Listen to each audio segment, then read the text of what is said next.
आज हम पीपीएस का चैप्टर 1 इंट्रोडक्शन टू प्रोग्रामिंग देखेंगे। पूरा चैप्टर हम कवर करेंगे। इसमें तीन टॉपिक है: basic of computers, introduction to programming language, flow chart and algorithm. अब जो टॉपिक 1 है उसमें overview of computer system, hardware and software, ये उसके सब टॉपिक्स हैं। तो चलिए, जो फर्स्ट टॉपिक है उसमें हम देखते हैं ब्लॉक डायग्राम ऑफ कंप्यूटर, जो कि मोस्ट आईएमपी है। फिर उसके बाद हार्डवेयर एंड सॉफ्टवेयर। चलिए देखते हैं ब्लॉक डायग्राम। तो ये है कंप्यूटर का ब्लॉक डायग्राम। ये इनपुट डिवाइस, यहाँ से आप इनपुट दोगे कंप्यूटर को, फिर वो सीयू सेंट्रल यूनिट में जाएगा, फिर वहाँ से एएलयू एरिथमेटिकल लॉजिकल यूनिट वहाँ पे जाएगा, जो कि प्लस माइनस वो सब एरिथमेटिक मतलब मैथ्स के रिलेटेड यहाँ पे वर्क होगा। फिर प्राइमरी मेमोरी में जाएगा, सेकेंडरी मेमोरी जाएगा, फिर ये टोटल यहाँ से सब निकल के ये यहाँ से जाएगा आउटपुट डिवाइस में। ये पूरा को हम बोलेंगे ब्लॉक डायग्राम ऑफ कंप्यूटर। ये कैसे कंप्यूटर वर्क करता है वो, और एग्जाम में आप पहले ये लिख देना उसके components: input device, control processing unit CPU, उसके अंदर उसके सब टॉपिक एएलयू, सीयू, फिर output device, primary memory, secondary memory. फिर आप ये ड्रॉ कर देना, मतलब आपका ये हो जाएगा। फिर अब हम देखते हैं hardware and software. Hardware basically आपने थर्ड फोर्थ स्टैंडर्ड में पढ़ा ही होगा। हार्डवेयर यानी जो पार्ट कंप्यूटर का जिसको आप टच कर सकते हो, और मेजॉरिटी आप उसको इनपुट देने के लिए आप उसका यूज़ करते हो, वो हार्डवेयर। सॉफ्टवेयर जो आप सिर्फ देख सकते हो, मतलब मॉनिटर, जैसे आप मॉनिटर को आप देखते हो और कुछ आप कर नहीं पाते, उसमें आपका आउटपुट बताया जाता है, वो होता है सॉफ्टवेयर। अब ये हार्डवेयर के एग्जांपल या आप एग्ज़ाम में लिख देना, अगर जो पूछे तो मैंने बोला उसको आप कन्वर्ट करके इंग्लिश में लिख देना सिंपल वर्ड्स में, और ये उसके एग्जांपल है। हार्डवेयर के एग्जांपल है कीबोर्ड, माउस, जॉयस्टिक, स्कैनर। और आउटपुट मतलब सॉफ्टवेयर के एग्जांपल है monitor, printer, speaker, projector etcetera. तो चलिए स्टार्ट करते हैं सेकेंड टॉपिक, जो कि है इंट्रोडक्शन टू प्रोग्रामिंग। उसमें दो सब टॉपिक है: types of computer languages, compiler and interpreter. तो अब देखते हैं टाइप्स ऑफ कंप्यूटर लैंग्वेज।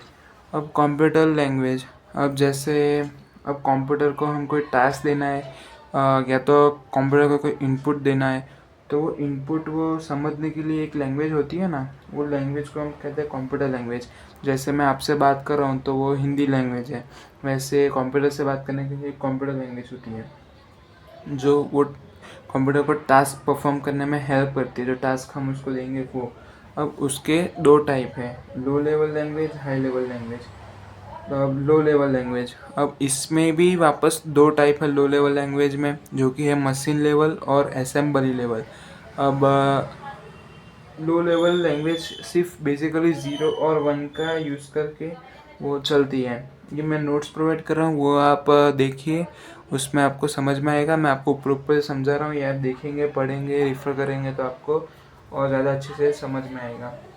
तो ये जो मशीन लेवल लैंग्वेज है वो एकदम लोवेस्ट लेवल, मतलब एकदम बेसिक लेवल की लैंग्वेज है, और वो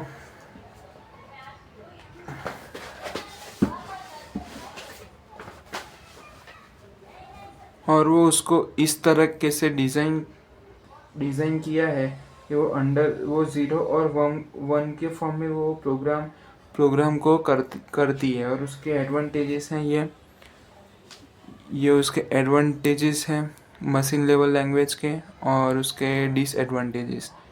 तो एडवांटेजेस तो क्या है कि उसमें कोई ट्रांसलेटर नहीं चाहिए और वो फास्ट है, एफिशिएंट है। डिसएडवांटेजेस में वो लैंग्वेज में वो डिपेंडेंट लैंग्वेज है, उसमें एक all codes to be remember, हमको कोई कहीं से भी कुछ भूले तो पूरा कोड याद होना चाहिए, तो ये हम कुछ एरर सॉल्व कर पाएंगे।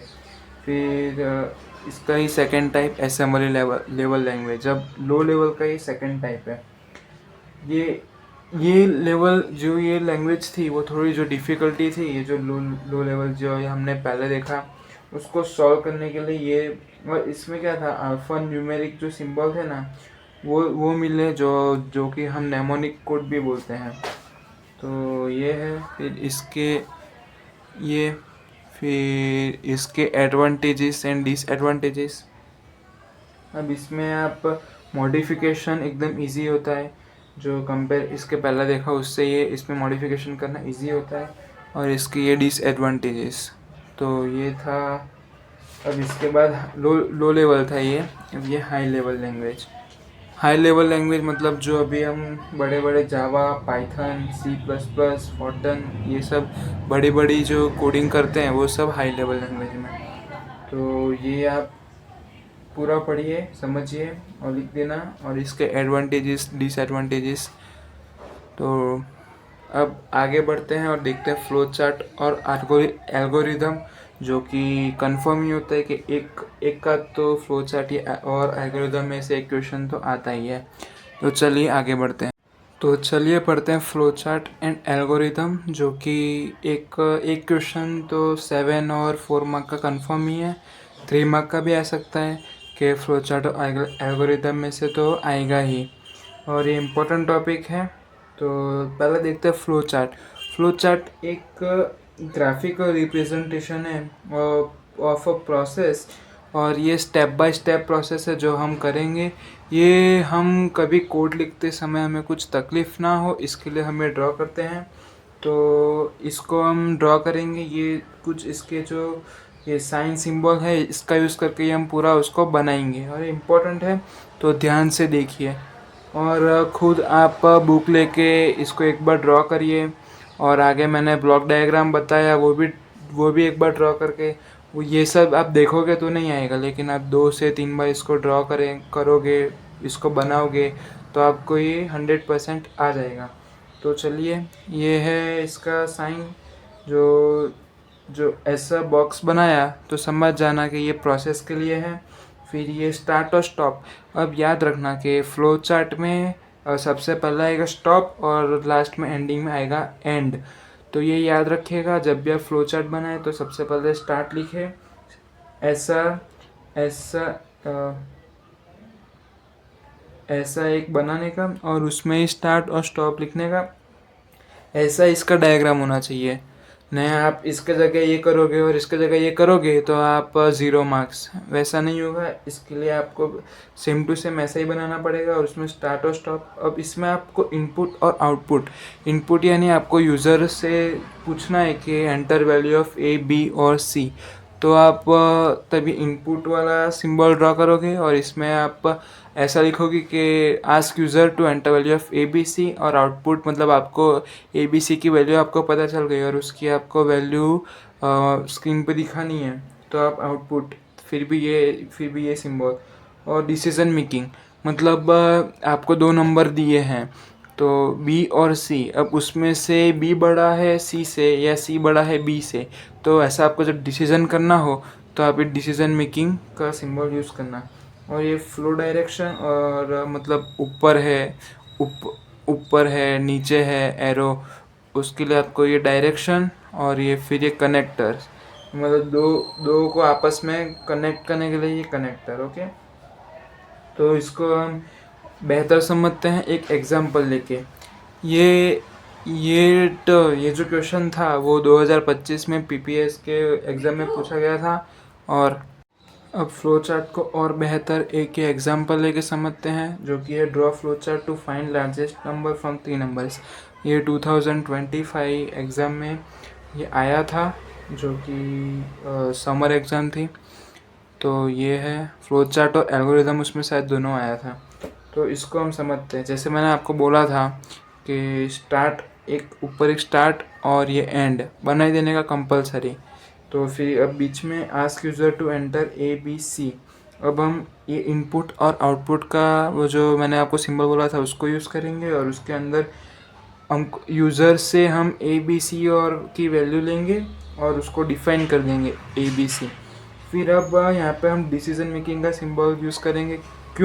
क्योंकि हमें फाइंड करना है कि कौन सा 3 नंबर में से कौन सा बड़ा है जो हमको डिसीजन लेना है, इसके लिए डिसीजन मेकिंग सिंबल। और A is greater than B, अगर जो A greater than B true है मतलब जो है, तो फिर यहाँ पे जाएगा। और फिर यहाँ पे अगर जो A C से बड़ा है मतलब B और C दोनों से बड़ा है, यस ट्रू, तो हम प्रिंट कर देंगे। ये जो प्रिंट के लिए ये वापस आउटपुट के लिए भी यही मैंने आपको बोला था दो प्रिंट ए इज़ लार्जेस्ट, मतलब ये ए बड़ा नंबर है। अगर जो नहीं, जो फॉल्स है कि ए बी से बड़ा है लेकिन सी से बड़ा नहीं है, तो कि उसका आंसर आएगा सी इज़ लार्जेस्ट, क्योंकि जो ए बी से बड़ा है और सी से छोटा है तो मतलब सी बड़ा नंबर है। अब यहाँ पे जो कंडीशन ट्रू हुई तो ये हुआ, लेकिन जो कंडीशन फॉल्स हुई तो फिर हम देखेंगे कि बी ए से बड़ा है। फिर अगर जो बी सी से बड़ा हुआ, यस ट्रू है, तो हम प्रिंट कर देंगे बी लार्जेस्ट है। अगर जो नहीं, छोटा है, तो हम प्रिंट कर देंगे सी इज़ लार्जेस्ट, मतलब सी बड़ा है। जो यस तो बी लार्जेस्ट, फॉल्स तो सी लार्जेस्ट, और सबको एंडिंग में ये पूरा जोड़ के एंड ख़त्म। अब इसका ये आपको समझ में आया। अब इसका हम एल्गोरिदम देखते हैं। ये रहा इसका एल्गोरिदम। मैंने बोला वैसे फ्लो चार्ट और एल्गोरिदम दोनों में स्टार्टिंग और एंडिंग में स्टार्ट और एंड लिख देना है। चलो देखते हैं। जो हमने किया वही अब उसको इंग्लिश में बना के इसमें लिख देने का, जो फ्लो चार्ट में किया था वही। अब यूज़र से हम ABC की वैल्यू मांगी, फिर ABC को डिफाइन कर दिया, फिर जो A B से बड़ा है तो गो टू स्टेप, जो A B से बड़ा है तो ये आपका एल्गोरिदम, एल्गोरिदम ही है। जो स्टार्ट, फिर यहाँ पे ABC की वैल्यू हम डिफाइन कर देंगे। अगर A B से बड़ा हुआ तो हम स्टेप 5 पे जाएंगे, और स्टेप 5 जो कि A B से तो बड़ा हो गया, फिर A C से बड़ा हो गया तो स्टेप 7 पे जाएंगे। फिर print A is largest number, go to step 9, जो कि स्टेप 9 होगा स्टॉप। तो ये तो हाँ आप समझ सकते हैं, लेकिन ये बेसिकली जो हमने वो फ्लो चार्ट किया वही है। उस पर से आप सेम टू सेम बना के आप लिख सकते हैं। फिर B is greater than C, जो B C से बड़ा हो तो स्टेप 8 पे जाना, जो कि स्टेप 8 है print B is largest number. फिर then go to step 9, step 9 होगा स्टॉप। फिर सेम, अगर जो नहीं हुआ कंडीशन, ये दोनों कंडीशन फॉलो नहीं हुई, फिर print C is largest number, then go to step 9, directly go to step 9, और स्टेप 9 होगा स्टॉप, जो कि स्टेप 9 होगा स्टॉप। तो ये ठीक, यहाँ पे मैं ऊपर ये स्टेप 1 यहाँ से स्टार्ट होगा, ये स्टेप 1 होगा ये स्टार्ट, स्टेप 2 स्टेप 3 ये मैंने एक नंबर पीछे कर दिया है, और आप देख लीजिएगा। तो ये है पूरा फ्लो चार्ट और एल्गोरिदम। अब आपको प्रैक्टिस करनी हो तो मैं आपको एक होमवर्क देता हूँ कि draw flow chart and algorithm to find largest number between 2 numbers. वो आप कीजिए, कोई डाउट हो तो हम मुझे कमेंट कीजिए, मैं आपकी हेल्प करूँगा। ठीक है, तब तक के लिए हमें फॉलो करिए और सब्सक्राइब करिए।